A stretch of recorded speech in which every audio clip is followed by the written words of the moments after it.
Vote দোরগোড়ায়। রাজ্যের নির্বাচন কমিশনের ফুল বেঞ্চ। সবচেয়ে গুরুত্বপূর্ণ খবর, এখন নির্বাচন কমিশনের যে ফুল বেঞ্চ রয়েছে, দফা দফা বিভিন্ন রাজনৈতিক দলের সঙ্গে বৈঠক করছেন। গণেশ কুমার রয়েছেন, গণেশ কুমার মুখ্য নির্বাচন কমিশনার। ভোট প্রস্তুতি, সেই ভোট প্রস্তুতি নিয়ে দফায় দফায় আলোচনা চলছে এবং এসআইআর নিয়েও আলোচনা। ভোটার তালিকার স্পেশাল ইন্টেন্সিভ রিভিশন। সকালে সব রাজনৈতিক দলের সঙ্গে বৈঠক করবেন এবং ডিএম এসপি সিপিদের সঙ্গে জেলা ভিত্তিক পর্যালোচনা। এরপর বাহিনী নিয়ে বৈঠক হবে, অর্থাৎ কত বাহিনী থাকবে, তাদের কিভাবে কোন কোন বুথে কত বাহিনী থাকবেন, কোন জায়গায় থাকবেন, এবং তার পাশাপাশি এসআইআর স্পেশাল ইন্টেন্সিভ রিভিশন। এই স্পেশাল ইন্টেন্সিভ রিভিশনে এডুকেশনের কাজ কত দূর তা নিয়ে মনোজ আগরওয়ালের কাছে জানতে চেয়েছেন গণেশ কুমার। আমার সঙ্গে সরাসরি আমার সঙ্গে আমার সোমরাজ রয়েছেন, আমার সহকর্মী। সোমরাজের সঙ্গে একবার কথা বলবো। সোমরাজ, একদিকে ভোটের প্রস্তুতি, তার চেয়েও গুরুত্বপূর্ণ যে একজন ভোটারও যেন, বৈধ ভোটারও যেন ভোট দেওয়া থেকে বঞ্চিত না হন, সেটা দেখার জন্য স্পেশাল ইন্টেন্সিভ রিভিশন। তো ভোটার তালিকার এই স্পেশাল ইন্টেন্সিভ রিভিশনের আপডেট জানতে চেয়েছেন গণেশ কুমার। কি কথা হয়েছে এই বিষয়ে?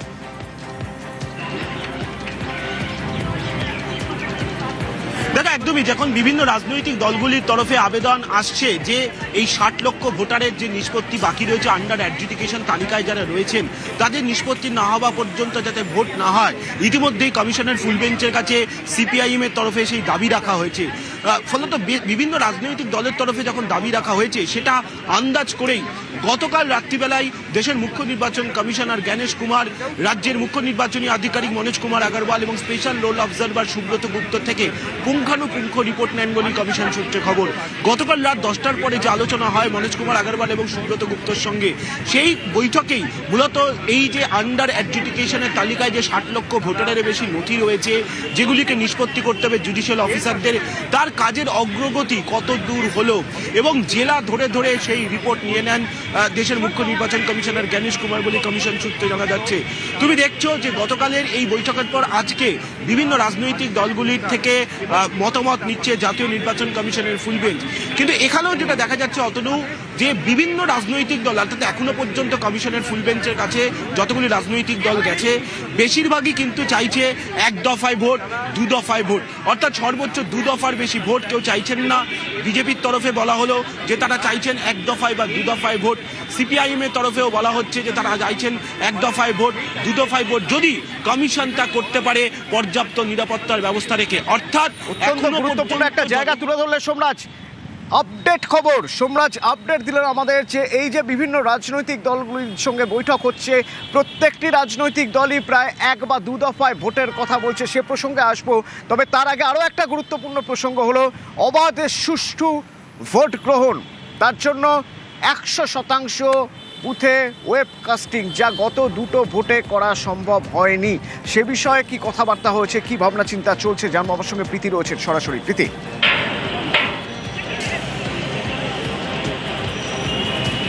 দেখো, এখন যে সর্বদলীয় বৈঠক, প্রায় সিপিআইএম তারা বেরিয়ে গেছেন, বিজেপি বেরিয়ে গেছেন, কিন্তু তার মধ্যে সবথেকে ইন্টারেস্টিং বিষয় হচ্ছে 100% বুথে ওয়েবকাস্টিং। 2021 সালের নির্বাচন হোক বা 2024 সালের লোকসভা নির্বাচন, 100% বুথে ওয়েবকাস্টিংয়ের কথা বলা হলেও বেশ কিছু সমস্যার কথা দেখা দিয়েছিল।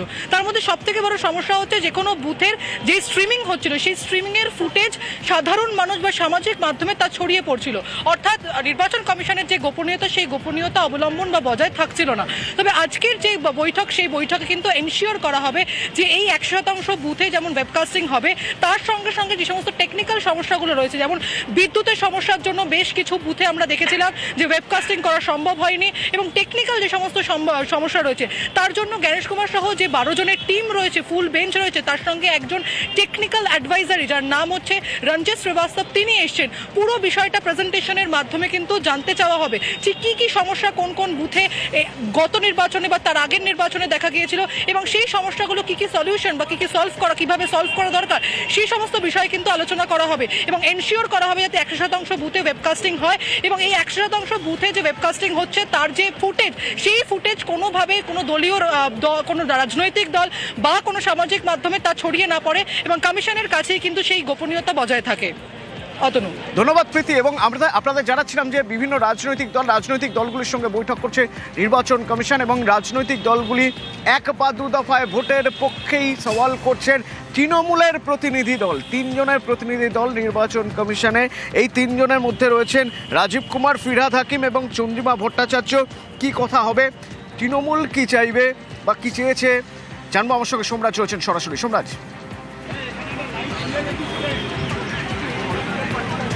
দেখো, তৃণমূল কংগ্রেসের প্রতিনিধি দলের তরফে বেশ কয়েক দফা দাবি রাখা হলো, এবং যেখানে অত্যন্ত গুরুত্বপূর্ণ, কেন হোয়াটসঅ্যাপ ইনস্ট্রাকশন দেওয়া হচ্ছে কমিশনের তরফে, যারা সরকারি আধিকারিক তাদেরকে নির্দেশ দেওয়ার জন্য কেন হোয়াটসঅ্যাপ ইনস্ট্রাকশন দেওয়া হচ্ছে কমিশনের ফুল বেঞ্চের কাছে, এই প্রশ্ন রাখলো তৃণমূল কংগ্রেসের প্রতিনিধি দল। দ্বিতীয়ত, এই লজিক্যাল ডিসক্রিপেন্সি কি, এই লজিক্যাল ডিসক্রিপেন্সি কেন তৈরি হলো, এই লজিক্যাল ডিসক্রিপেন্সি নিয়েও তৃণমূল কংগ্রেসের প্রতিনিধি দলের তরফে প্রশ্ন তোলা হলো। তৃতীয়ত, যেটা বলা হচ্ছে যে এমন কিছু লগ ইন আইডি তৈরি করা হচ্ছে যেগুলি আনঅথরাইজড, অর্থাৎ এমন কিছু লগ ইন আইডি তৈরি করা হয়েছে যেগুলি আনঅথরাইজড। তৃণমূল কংগ্রেসের তরফে এই দাবি করা হয়েছে। তৃণমূল কংগ্রেস এটাও বলছে যে বেশ কিছু যারা এখন বিধানসভার সদস্য রয়েছেন বা দেখা যাচ্ছে বিভিন্ন ক্ষেত্রে পঞ্চায়েতের সদস্য, তারাও এখন অ্যাডজুডিকেশনের তালিকায় রয়েছে। তৃণমূল কংগ্রেস যে দাবি রেখেছে সেখানে বলছেন শশী পাজা, গোলাম রব্বানির মতো মন্ত্রিসভার সদস্যরা তারা অ্যাডজুডিকেশনের তালিকা রয়েছেন। যেখানে রাজ্য মন্ত্রিসভার তালিকায় এরা রয়েছেন, সেখানে ভোট কি করে সম্ভব, এই প্রশ্ন তুলছেন তৃণমূল কংগ্রেসের প্রতিনিধি দল। এখনো পর্যন্ত বৈঠক চলছে বলে আমরা কমিশন সূত্রে জানতে পারছি।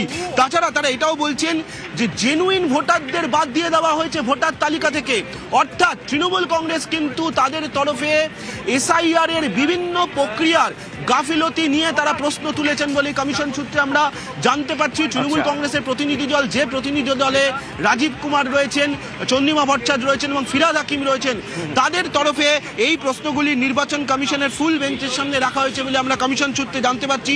যেখানে আমরা দেখেছি বারবারই মমতা বন্দ্যোপাধ্যায় সরব হয়েছেন যে কেন আধিকারিকদের হোয়াটসঅ্যাপ ইনস্ট্রাকশন দেওয়া হচ্ছে। এখানেও তৃণমূল কংগ্রেসের প্রতিনিধি দল কমিশনের ফুল বেঞ্চের কাছে প্রশ্ন রাখলো এসআইআর বা স্পেশাল ইন্টেনসিভ রিভিশন নিয়ে তৃণমূল তাদের অবস্থান বারবার স্পষ্ট করেছে। যে প্রক্রিয়ায় হচ্ছে, যেভাবে সাধারণ মানুষের হয়রানি হচ্ছে, আজ ভিতরে যখন বৈঠক হচ্ছে 3 জন সদস্য তৃণমূলের গিয়েছেন, তারাও সেই একই কথা তুলে ধরছেন নির্বাচন কমিশনের কাছে। লজিক্যাল ডিসক্রিপেন্সি থেকে শুরু করে যাদের নাম বিচারাধীন রয়েছে, বৈধ ভোটার কেন, জেনুইন ভোটার কেন বাদ যাচ্ছে, যাবতীয় এই প্রসঙ্গ তুলে ধরছেন ভিতরে তারা। এই প্রতিনিধিরা সেখান থেকে নির্বাচন কমিশনের দপ্তর থেকে বেরোলে তারা কিছু বলেন কিনা সেদিকে আমাদের নজর থাকবে। পাশাপাশি সিপিআইএম এবং কংগ্রেসের প্রতিনিধিরাও তারাও দেখা করতে গিয়েছিলেন, এবং কমিশনের সঙ্গে দেখা করেছেন বিজেপির প্রতিনিধিরাও। 16 দফা দাবি, কমিশনের সঙ্গে বৈঠকে 16 দফা দাবি করেছে বিজেপি। পুলিশের বিরুদ্ধে কেন্দ্রীয় বাহিনীকে বিভ্রান্ত করার অভিযোগ করে এসেছে। আধা সেনার সঠিক ব্যবহার নিশ্চিত করার দাবি করছে বিজেপি। 1 বা 2 দফায় নির্বাচনের দাবি, সেক্ষেত্রে 7-8 দফায় বাংলায় যদি ভোট হয় তাতে আপত্তি জানিয়ে এসেছে বিজেপি।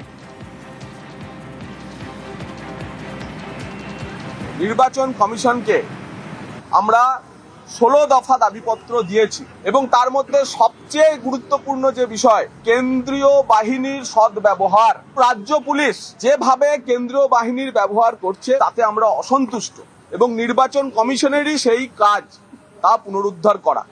যদি হিংসামুক্ত ভোট এবং ভয়মুক্ত পরিবেশ তৈরি করতে হয়, তাহলে পশ্চিমবঙ্গ পুলিশ এখানকার সরকারি অফিসারদের যে তন্ত্র কাজ করছে, যারা চায় না ভোটাররা বেরিয়ে এসে নিজের ভোট নিজের দিক, তাদের বিরুদ্ধেও কঠোর, কড়া এবং উদাহরণযোগ্য ব্যবস্থা নেওয়ার আমরা অনুরোধ জানিয়েছি।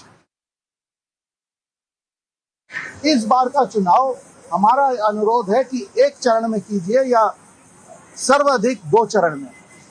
ये 7-8 चरण 6 हफ्ता टालना सबको दिक्कत होता है और इसमें कोई फायदा नहीं होता। 1 দফা বা 2 দফায় ভোট হোক, বিজেপি ঠিক যেরকম চাইছে একই রকমভাবে সিপিআইএম, কংগ্রেস, তাদের যে প্রতিনিধিরা নির্বাচন কমিশনের দপ্তরে দেখা করতে গিয়েছিলেন গণেশ কুমারের সঙ্গে, ফুল বেঞ্চের সঙ্গে, তারাও দাবি করে এসছেন এক দফা বা দু দফায় ভোট হোক? আমরা নির্দিষ্ট দাবি করেছি এক দফায় ভোট হওয়া উচিত, যে রুটিন কাজ বললেন, খুব বেশি হলে 2 দফা, তার বেশি নয়। কারণ এই প্রশাসনিক আর এই মস্তান গুন্ডাকে দিয়ে করায়, শুধু ঘোষণা করলে হবে না। ওরা কথা দিয়েছেন, এই 60 লক্ষ লোককে ফিরিয়ে এনে ভোটার লিস্টে, তারপরে ভোট হবে। 2, যাদের নাম ডিলিট করা হয়েছে তাদেরও সুযোগ দিতে হবে। আর 3, ইলেকশন কমিশন কোনো রাজনৈতিক পক্ষপাত দুষ্ট হলে চলবে না। আগে আমাদের প্রোটেকশন ক দফায় দিতে পারবেন বলুন? যদি এক দফায় দিতে পারেন এক দফায় করুন, যদি 2 দফায় করতে পারেন 2 দফায় করবেন।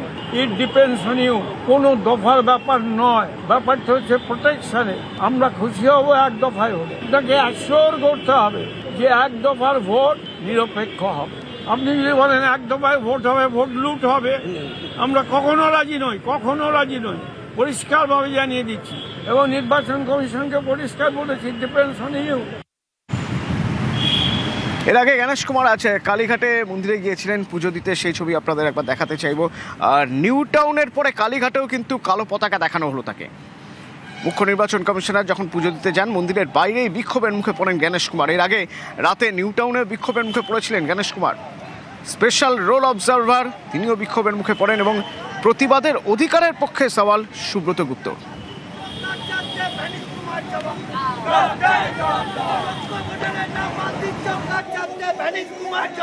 এই 7 লাখ মানুষকে আন্ডার জুডিকেশনে রেখেছেন, সেই আন্ডার জুডিকেশনটা কিসের জন্য রেখেছেন? সঠিক কোনো প্রমাণ কাগজ দেখেও কিছু পাচ্ছি না। আমরা এসছি আমার শাশুড়ির বিচার চাইতে। আমাদের ভোট বিসর্গে আসবে কেন? আমাদের নাম কাটা যাবে কেন? আমার মেয়ের, আমার থেকে আমার মেয়ের যখন ভোট নাম আসছে, আমার নামটা বিসর্গে থাকবে কেন? হ্যাঁ, এইটুকু বেলায় বাবা কোথায় পড়ে গেছে যাই না, তাও যাই না। আজ এই ভারতবর্ষে মানুষ হয়েছি, তারপরে এই তো ভোট দিয়েছি, আর স্পোর্ট কোচ থেকে মানুষ হয়েছি, সেইখান থেকে নিয়ে আমাকে কেন ভোটের নামটা কাটা যাবে? वेस्ट बंगाल के सभी भाई बहनों को मेरा नमस्कार। काली माँ सबइन को भालो रखे। जय भारत, जय हिंद। सर क्या बताएंगे? डेमोक्रेसी में प्रोटेस्ट करने का हक सबका है, प्रोटेस्ट कर सकते हैं। इलेक्शन शांतिपूर्ण से हो जाए, यही मांगा। इलेक्शन एकदम शांतिपूर्ण भाव से होगा, शांति तो बनाए रखना होगा और आप लोग आइए वोट दीजिए, यही मेरा मैसेज रहेगा। কোনো এমপি হবেন না।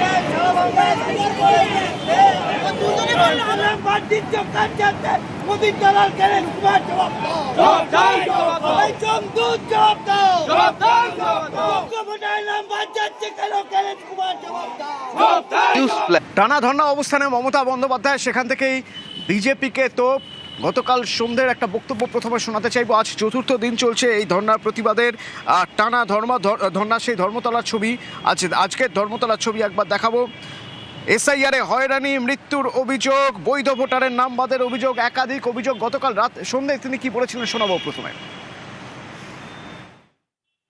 সবচেয়ে বেশি ভোট বাংলায় কেটেছেন, কই বিহারে তো লজিস্টিক্যাল ডিসক্রিপেন্সির নামে মিসক্রিপেন্সি নেই। এটা তো প্ল্যান্টেড গেম, ভোটের আগেই ভোট করে দিচ্ছেন, তাও পারবেন না। এই ভোটার লিস্টে যদি নরেন্দ্র মোদী প্রাইম মিনিস্টার হয়, তাহলে এই ভোটার লিস্টের ভোটাররা কেন দেবে না? তাহলে নরেন্দ্র মোদীকে পদত্যাগ করা উচিত first. Mister Vanesh Kumar, tell your prime minister to resign.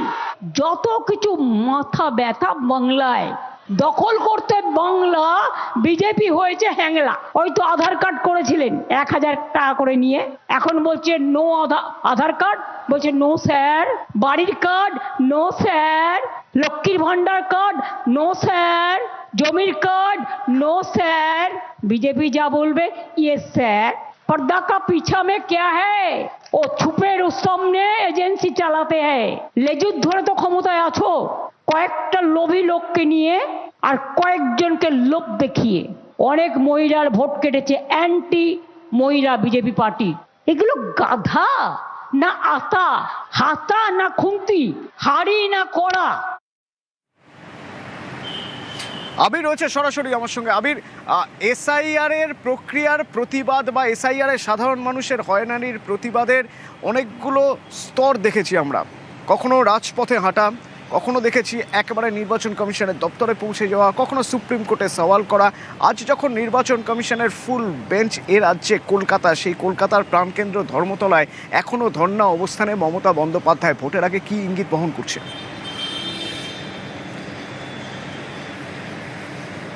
চাপ তৈরি করা হচ্ছে এবং যখন রাজ্যে শহর কলকাতাতে নির্বাচন কমিশনের ফুল বেঞ্চ রয়েছে, তখন এই ধর্ণা মঞ্চ থেকে ভোটাধিকার ফিরিয়ে দিতে হবে এই দাবি নিয়ে ধর্ণায় বসে থাকাটা এবং মমতা বন্দ্যোপাধ্যায়ের মতো রাজনৈতিক ব্যক্তিত্বের বসে থাকাটা অবশ্যই কমিশনের ওপর চাপ তৈরি করার কৌশল।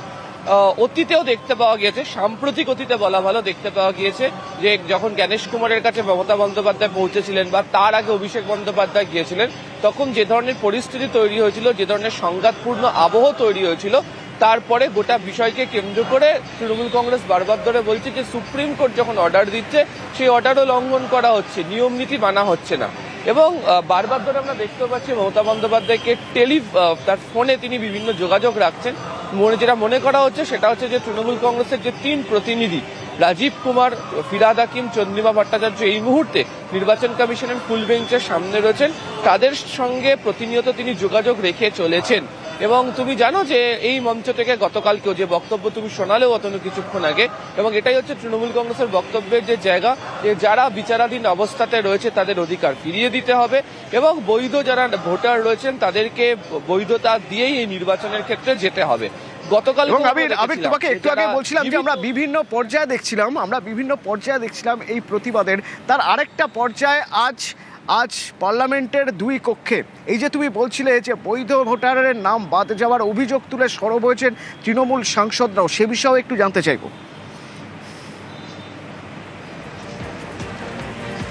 প্রথমত হচ্ছে যে এই আন্দোলনকে জাতীয় রাজনীতির প্রেক্ষাপটে আরো অনেকটা বেশি গুরুত্বপূর্ণ করে তুলতে চাইছে।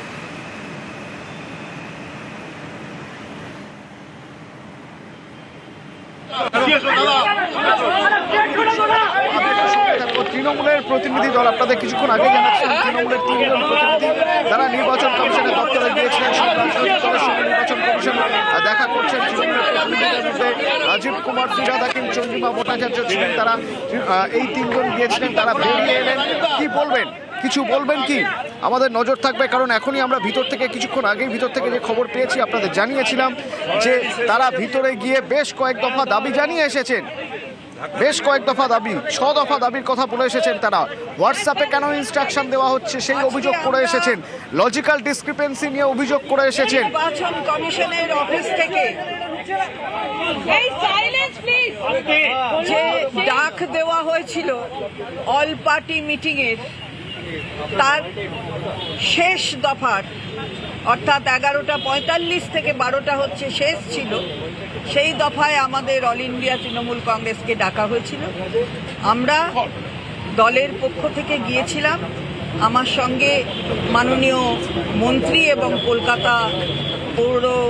কলকাতার মেয়র ফিরহাদ হাকিম ছিলেন এবং রাজীব কুমার, আপনারা সবাই তার সাথে পরিচিত। আমরা 3 জনে দলের নির্দেশে আমরা আজকে এখানে এসেছিলাম।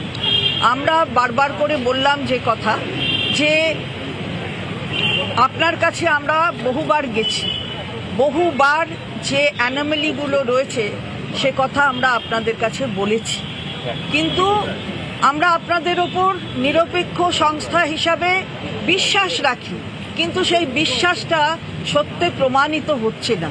কারণ বারে বারে আমরা দেখছি যে এই যে ডিসক্রিপেন্সিগুলো থাকছে, অ্যানোমালিগুলো থাকছে, সেগুলো মেটাবার পথে আপনারা হাঁটছেন না। তো আমরা এগুলো আবার রিপিট করছি এবং রিপিট করে প্রত্যেকটাই আগে যেগুলো বলেছিলাম সেগুলো বলেছি।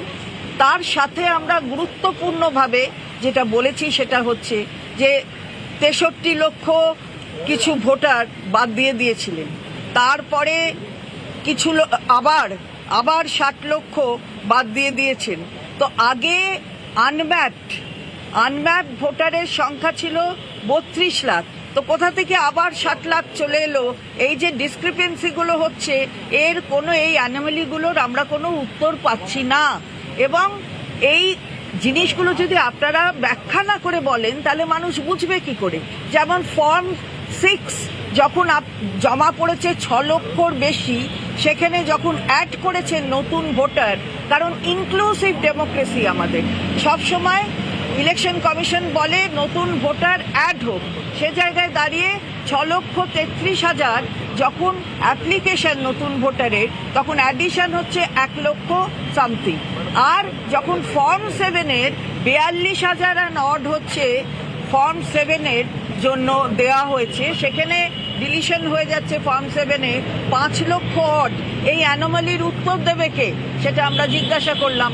আমরা বললাম 24 সালে ইলেকটোরাল রোল বার করেছেন, সেখানে মেল ফিমেল রেশিও এক রকমের, আর এখন যেটা বার করছেন তাতে মেল ফিমেল রেশিও আর এক রকমের। আগে বেশি ছিল, ফিমেল বেশি ছিল, আর এখন ফিমেল কমে গেছে, মহিলাদের টার্গেট করছেন। এই কথাগুলো আমরা বললাম যে আপনারা দেখুন, আমরা আপনাদের উপর বিশ্বাস রাখবো যদি এই যে যারা নাগরিক, সত্যিকারের নাগরিক, যারা বৈধ ভোটার, তারা যেন কেউ বাদ না যায়, এটা আপনারা দেখবেন। কিন্তু যেমন প্রতিবার উনি একাই বললেন, তারপর খানিকক্ষণ পর ক্ষিপ্ত হয়ে গেলেন, ক্ষিপ্ত হয়ে বললেন আপনারা তো সুপ্রিম কোর্টে গেছেন, চেঁচাচ্ছেন, সুপ্রিম কোর্টে গেছেন, আমাদের বলছেন আমরা চেঁচাচ্ছি, সুপ্রিম কোর্টে গেছেন। তারপরে সুপ্রিম কোর্টে যখন সব কিছু আছে, আর তো কিছু বলার নেই, অন্য জায়গায় সব ঠিকঠাক হয়ে গেছে, আপনারা সুপ্রিম কোর্টে গেছেন। সুপ্রিম কোর্টে যাওয়াটা কি অন্যায় হয়েছে নাকি? আমাদের রাইট আছে সুপ্রিম কোর্টে যাওয়ার, তার জন্য আমরা গেছি। আমি একজন মহিলা, আমাকে বলছে ডোন্ট শাউট। আমি বললাম কিভাবে বলছেন আপনি? তার মানেই তো বোঝা যাচ্ছে যে মহিলাদের প্রতি শ্রদ্ধাটা নেই, তার জন্য মহিলাদের কেটে দিচ্ছেন এখানে। এবং যারা ফর্ম 7 দিচ্ছে, আমি ধরুন বলছি ফিরহাদ হাকিমের নাম থাকবে না, তাহলে দায়িত্বটা কার প্রমাণ করার? ওনাস আমার ওপর নির্ভর করে, সেটা রাজীব কুমার বলেছেন, কিন্তু সেই ওনাস হচ্ছে ওকে গিয়ে প্রমাণ করতে হচ্ছে যে ও বেঁচে আছে কি ও ডিলিট হওয়া উচিত নয়। তো এগুলো উত্তর দেবেন না?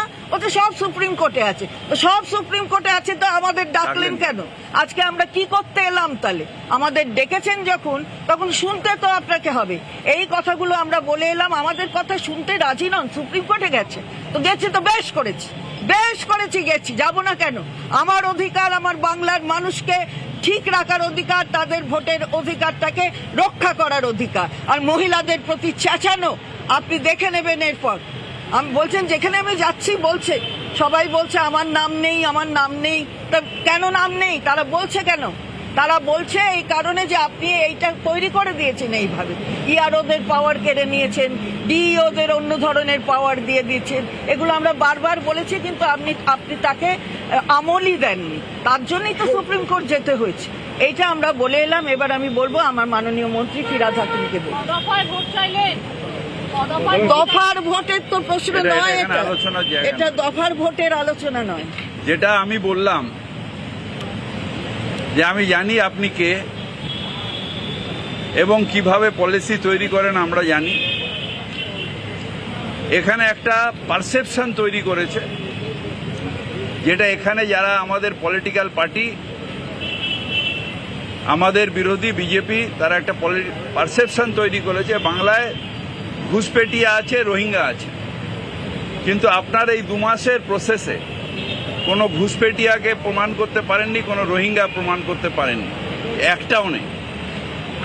কিন্তু এইটা করতে গিয়ে, এই পারসেপশনটাকে আপনার পর্যন্ত পৌঁছে গিয়ে আপনি যেটা করেছেন সেটা হচ্ছে ভারতীয় নাগরিককে হ্যারাস করেছেন, হাজার হাজার লোককে লাইনে দাঁড় করিয়েছেন। কয়েকশো মানুষ মৃত্যু হয়েছে, অসুস্থ হয়ে গেছে, স্ট্রোক হয়েছে, এই মৃত্যুর দায়টা কে নেবে?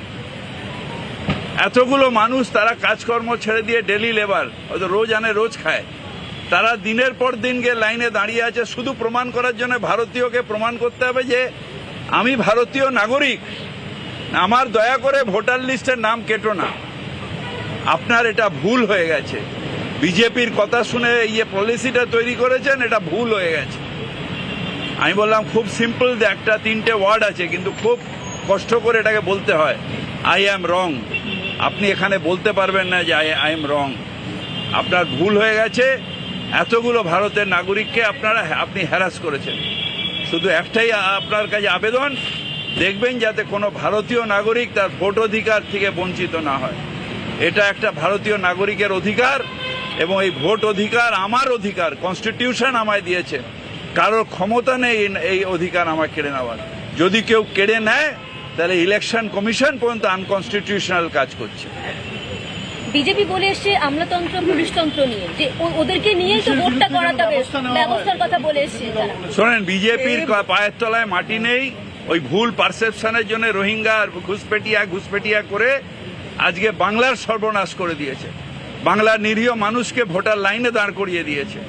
নিরীহ মানুষরা যারা স্ট্রোকে মারা গেছে তারা ওদের জন্য মারা গেছে। এত মানুষকে মারা গেছে। আজকে এক একটা কনস্টিটিউয়েন্সিতে, মুর্শিদাবাদের 3টে কনস্টিটিউয়েন্সিতে 1 লক্ষ মানুষকে অ্যাডজুডিকেশনে ফেলে দিয়েছে। এই যে অন্যায়গুলো করছে, এই যে পাপগুলো করছে, আমি ভারতের নাগরিক, আমাকে ছটপট করতে হবে যে আমি ভারতীয়, আমাকে ভোটের অধিকার কেড়ো না। এটা কে?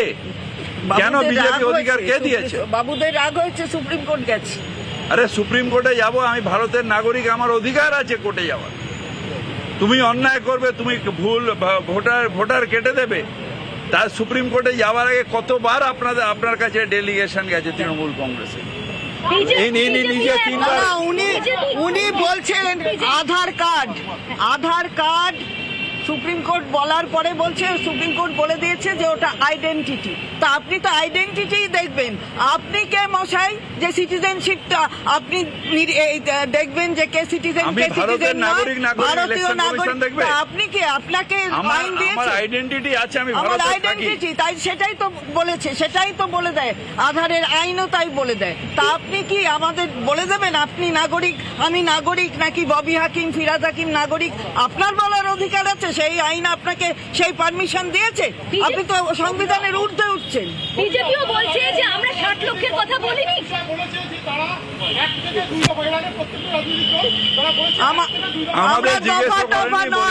আমাদের মানুষের কথা, আমরা মানুষের কথা। ভারতীয় হয়ে আমাকে ভোট অধিকার দিতে হবে। বৈধ ভোটার আমি ভারতীয়, আমার ভোট অধিকার আছে। বিজেপি কি বলেছে তাই নিয়ে আমাদের কি বলে? বিজেপির বক্তব্য জবাব দেওয়ার জন্য আমি 60 লক্ষের কথা বলেনি, ওরাও বলছে যে সুপ্রিম কোর্টে রয়েছে, অর্থাৎ একই কথা বলছে। একই কথা তো বলবে, কারণ ওরা ইসিআই তোর লোক, একই কথা তো বলবে। ঠিক আছে, থ্যাংক ইউ।